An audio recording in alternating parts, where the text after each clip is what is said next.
membantah Pak Prabowo. Okay. Itu keyakinan ini menarik. Jadi Bung Said Didu ini kenal Pak Purbaya dari tahun 2008. Pada waktu itu ia adalah Dirut dan Nariksa. Dirut dan Nariksa, Pak Bung Said adalah saya sesmen, jadi saya masih memparaf SK-nya dia lah. Oke. Jadi ada tanda tangan jabatannya dia ditandatangan oleh Pak Bung Said ya. Dan pada waktu itu kalem, profesional betul. Dia tidak, gayanya beda jauh dengan sekarang. Beda sekali, bahwa dia menyoroti yang lain. Saya punya keyakinan bahwa Pak Prabowo ini ingin menjadikan dia sebagai contoh menteri yang lain untuk membuka kotak Pandora lain. Saya menyatakan di sini ada 10 kotak Pandora kalau memang Prabowo mau membuat pemerintahan bersih dan membuka semua kesalahan masa lalu tanpa ditutupi.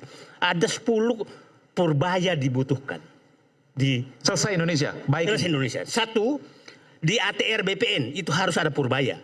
Untuk memberantas mafia tanah. Di ESDM itu harus ada purbaya untuk membuka mafia tambang. 4,6 juta hektar tambang ilegal. Ilegal aja loh ya. Apalagi setengah ilegal. Itu pasti. Nah, di Kementerian Kehutanan 10 tahun terakhir 6 juta hektar lahan hutan dilepaskan. Itu butuh purbaya juga di situ. Yani di KKP, Kementerian Kelautan dan Perikanan, ekspor pasir, pagar laut dan lain-lain itu butuh purbaya.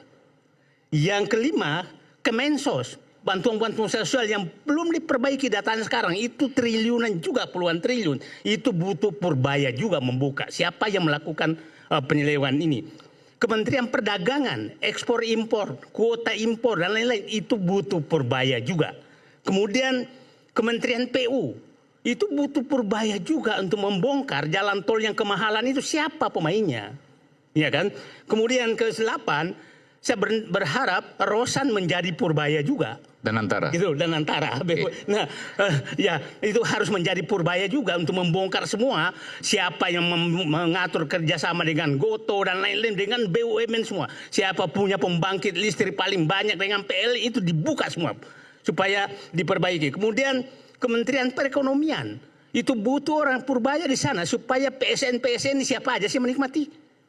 Dibuka semua tuh. Yang terakhir Kementerian Keuangan itu memang butuh purbaya. Nah, jadi purbaya ini Pak Prabowo, Bapak belum cukup mereset Indonesia sejudul ini kalau hanya satu purbaya. Dan memang Indonesia perlu diriset. Perlu diriset.